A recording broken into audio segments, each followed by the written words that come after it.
In the total chaos of 1920s Germany, it turns out a real monster was hiding right in plain sight. Today, we're going to delve into the deeply unsettling story of the man they called the Butcher of Hanover.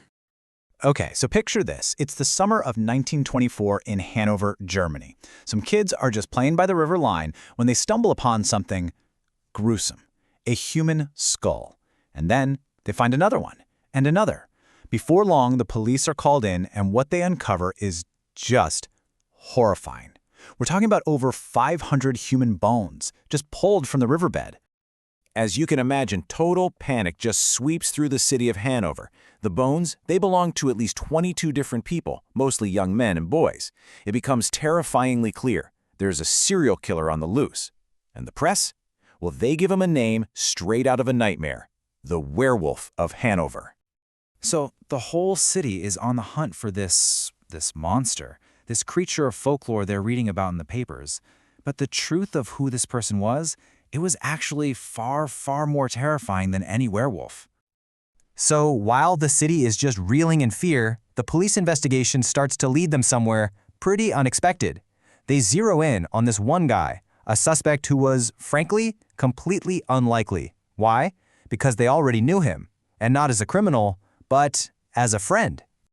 Yeah, this is the really wild part. The killer wasn't some shadowy figure lurking in the alleys. He was a guy named Fritz Haarmann, and by all accounts, he was just a friendly dealer of secondhand goods. And get this, he was also a trusted police informant. Shocking, right? So, that's the big question, isn't it? How does a police informant become one of the most notorious serial killers in history? Well, to figure that out, we've got to look into his past. Haarmann's life was just this constant spiral of crime and being in and out of institutions. But in 1918, he gets released right into the middle of post-World War I Germany. I mean, the country was an absolute mess, ravaged by poverty, hyperinflation, just total social breakdown.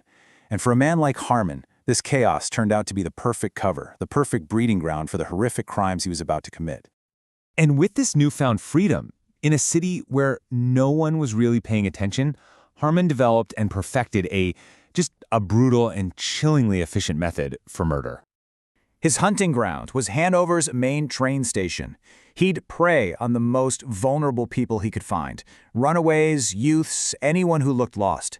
And he'd lure them in with promises of food or a warm place to sleep. He'd take them back to his apartment, kill them, and then dismember their bodies, get rid of the remains, and actually sell their clothes and belongings on the black market for a profit. And in his own words, which are just incredibly chilling, he confessed, "I would throw myself on top of those boys and bite through the Adam's apple." This one detail, when it came out at his trial, absolutely horrified the public and forever branded him a monster. And, as if that wasn't horrific enough, rumors started flying. People were saying that Haarmann was actually selling his victims' flesh as pork on the black market. Now, this was never officially proven, but it's what earned him that infamous nickname, the Butcher of Hanover, and it just added this whole new layer of terror to what he'd done. So his reign of terror finally came to an end on June 23, 1924. But it wasn't because of some brilliant police work or a big breakthrough in the case. Nope, it was almost by accident. He got into a simple argument with a boy he'd brought home, and that's what led to his arrest. Just like that. And his confession? It blew the lid off a massive police scandal. Turns out the police had been unknowingly protecting a monster this whole time. They had actually dismissed multiple reports filed against Haarmann because, well, he was their trusted informant. He was murdering young men right under their noses. The trial really focused on Haarmann, the killer, but the real tragedy here lies with his victims. Officially, he was convicted of murdering 24 young men and boys, but he himself claimed the number was way higher, maybe as many as 70. What you're seeing here are just a few of the names of the lives that he stole. So, on April 15, 1925, Fritz Haarmann was executed by guillotine, but believe it or not, his death wasn't really the end of this story. Right before his execution, they found a letter from Haarmann. In it, he claimed his accomplice, Hans Granz, was totally innocent. Because of that letter, Granz's death sentence was reduced to just 12 years in prison. And to this day, people still debate it. Was it a final act of conscience, or was it just one last act of manipulation? A final mockery of the justice system he had fooled for so long. Haarmann's crimes left this permanent scar on German culture. I mean, the whole case inspired Fritz Lang's classic 1931 film M, which was one of the first movies to ever really explore the mind of a serial killer. Haarmann himself became this dark symbol of the societal decay, of the darkness lurking just beneath the surface of the Weimar Republic, that really fragile, chaotic period in Germany between the two world wars. So, what should you take away from all this? The story of Fritz Haarmann is more than just a true crime tale.